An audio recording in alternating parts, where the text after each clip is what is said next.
How to calm an inflamed joint. Ever suffered from inflamed joints and wondered what you should put on them? Here I'm going to explain whether applying hot or cold to those joints is best and why. If you would like to know more about this matter, then watch this video to the end and I will help you understand about inflamed joints and how to calm them down. I'm Luke Savage, CEO and Senior Osteopath at Worthing Osteopathic and Wellbeing Clinic. Bernie went to his usual rugby practice on Saturday where he had quite a nasty bang on his shoulder. When he woke up the next morning, he found his shoulder to be stiff and painful and he could barely move it. He was putting heat packs on his shoulder, trying to make it feel better, which eased the pain for a while, but the pain came back. He was getting quite downhearted and quite anxious about it all, as he didn't know if he was going to be getting back to rugby the following week or getting any type of proper movement back in his shoulder. If you or anyone you know has experienced some type of inflammation of the joints, then comment joints below so that I know that these types of videos are helpful. Generally, when people have an inflamed joint, it's because it's swollen.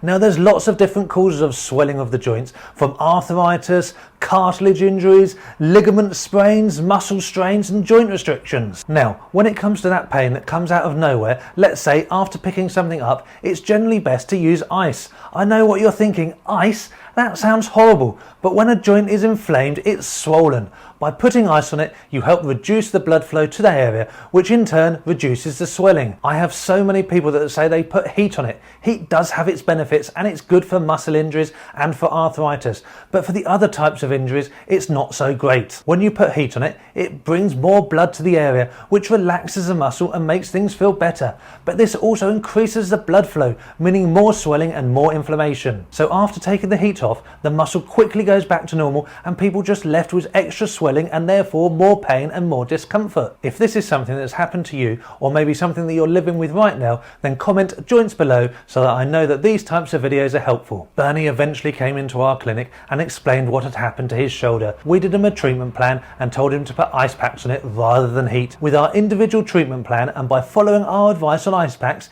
he found that his swelling started to reduce and he was getting more flexibility in his shoulder. If you've watched this video this far, then it's because you or someone you know has suffered from joint pain. If you've liked this video and found it educational, then give us a like and comment joints below so that I know that this video has been some help. Don't forget, pain is inevitable, suffering is optional. Thank you for watching.